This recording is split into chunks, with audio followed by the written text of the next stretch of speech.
Assalamualaikum warahmatullahi wabarakatuh. Hai, jumpa lagi. Nah, di video kali ini kita akan belajar tema 6, subtema 2 untuk muatan IPA. Adapun materi yang kita pelajari adalah perpindahan kalor. Oke, bagaimana kalor itu dapat berpindah? Yuk kita simak melalui video ini.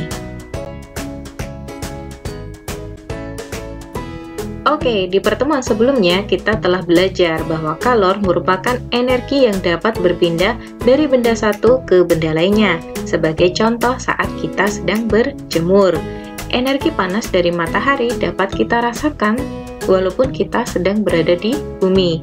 Begitu pula saat kita sedang memasak. Energi panas dari api dapat berpindah ke wajan ataupun panci, sehingga energi panas tersebut dapat kita gunakan untuk membuat masakan. Nah, dari hal itu kita mengetahui bahwa energi panas dapat berpindah dari benda yang bersuhu tinggi ke benda yang bersuhu rendah.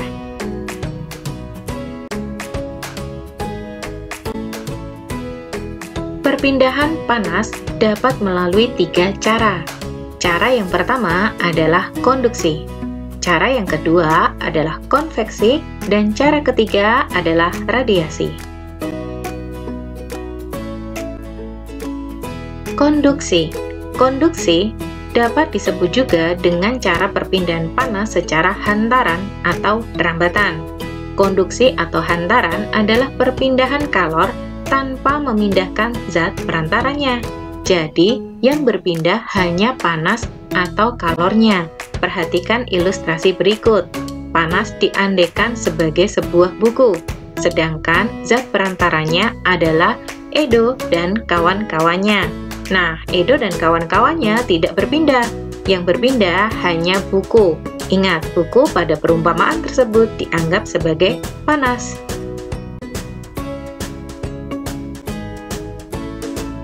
Nah, konduksi umumnya terjadi pada benda padat.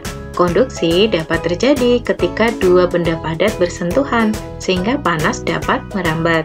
Contohnya panas yang merambat melalui besi, aluminium, dan lain-lain. Contoh perpindahan kalor atau panas secara konduksi. Yang pertama, panci dapat menjadi panas saat diletakkan di atas api kompor. Kemudian, spatula menjadi panas saat terkena wajan yang panas. Dan mentega dapat meleleh di atas wajan yang panas. Benda-benda padat tersebut ternyata dapat merambatkan kalor dari benda lainnya.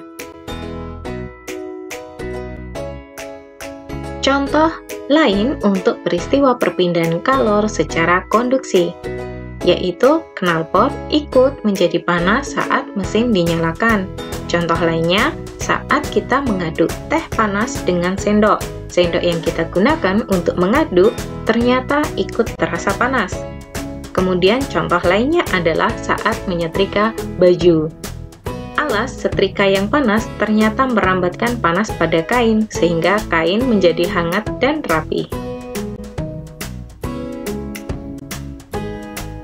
Cara perpindahan kalor atau panas yang kedua, yaitu konveksi. Konveksi disebut juga perpindahan panas secara aliran.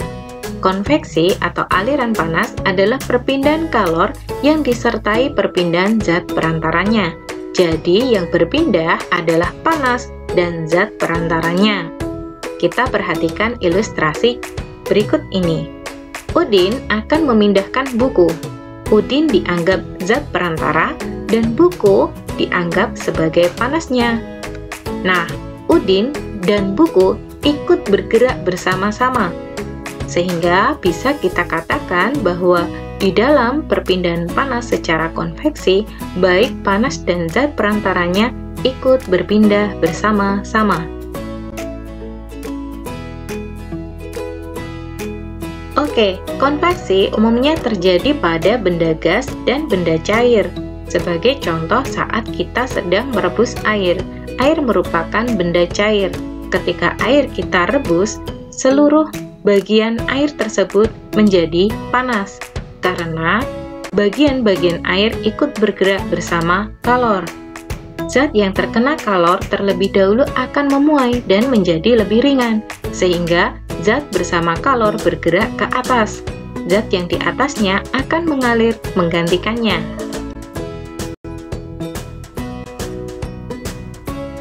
Contoh peristiwa perpindahan kalor atau panas secara konveksi. Yang pertama, saat kita sedang merebus air atau sop, panas akan merata ke seluruh bagian air. Contoh yang kedua adalah peristiwa keluarnya asap pada cerobong asap. Pada saat tungku pemanasan dinyalakan, maka udara di dalam tungku akan menjadi panas. Kemudian udara tersebut akan memuai dan selanjutnya terdorong ke atas. Selanjutnya adalah contoh pemanfaatan ventilasi udara di rumah. Udara panas di dalam rumah akan bergerak naik ke atas, kemudian keluar melalui ventilasi. Tempat udara panas sebelumnya akan digantikan oleh udara dingin yang masuk melalui ventilasi.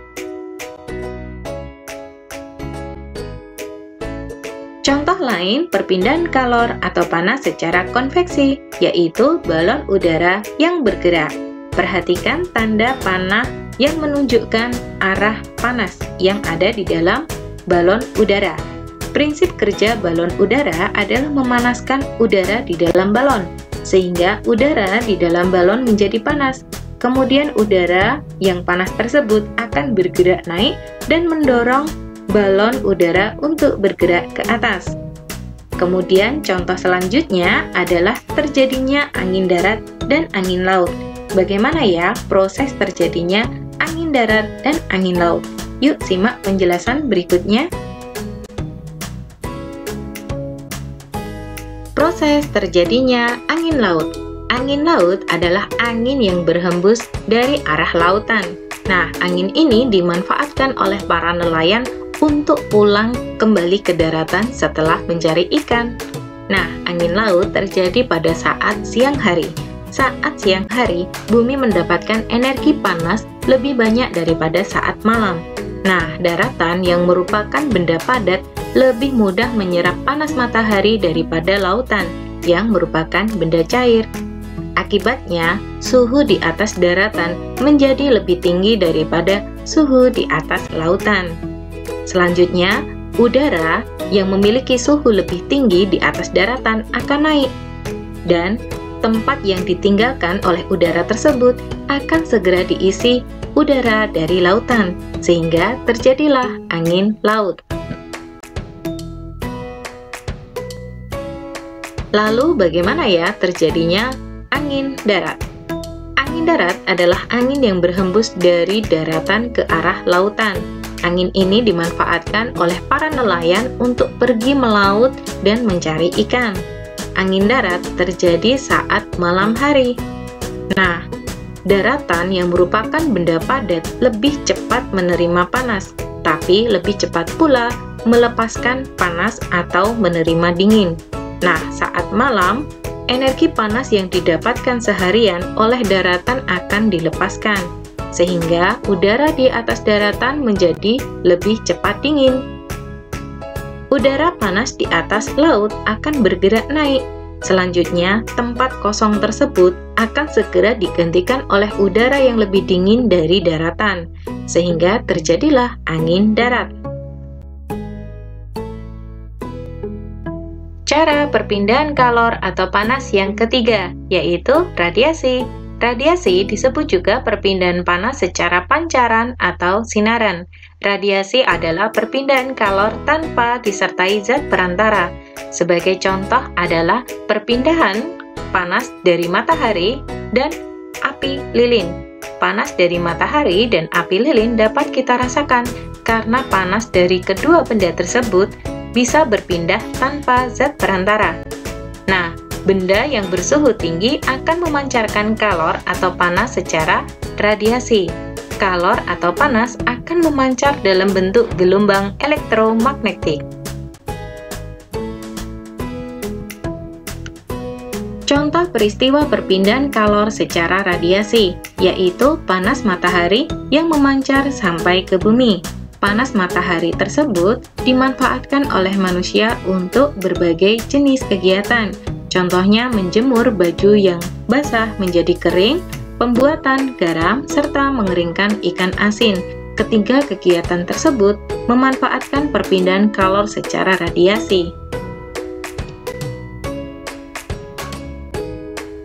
Contoh lain perpindahan kalor secara radiasi, yaitu panas api unggun yang memancar dan menghangatkan udara di sekitarnya. Contoh selanjutnya, saat kita menyalakan lampu pijar. Lampu tersebut ternyata selain menghasilkan energi cahaya, juga menghasilkan energi panas.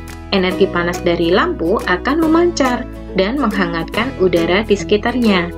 Nah, pemanfaatan radiasi dari panas lampu tersebut dimanfaatkan oleh manusia untuk membantu penetasan telur unggas. Oke, kita sudah selesai belajar tentang perpindahan kalor atau panas. Terima kasih sudah menyimak video ini dengan baik. Sampai jumpa. Wassalamualaikum warahmatullahi wabarakatuh.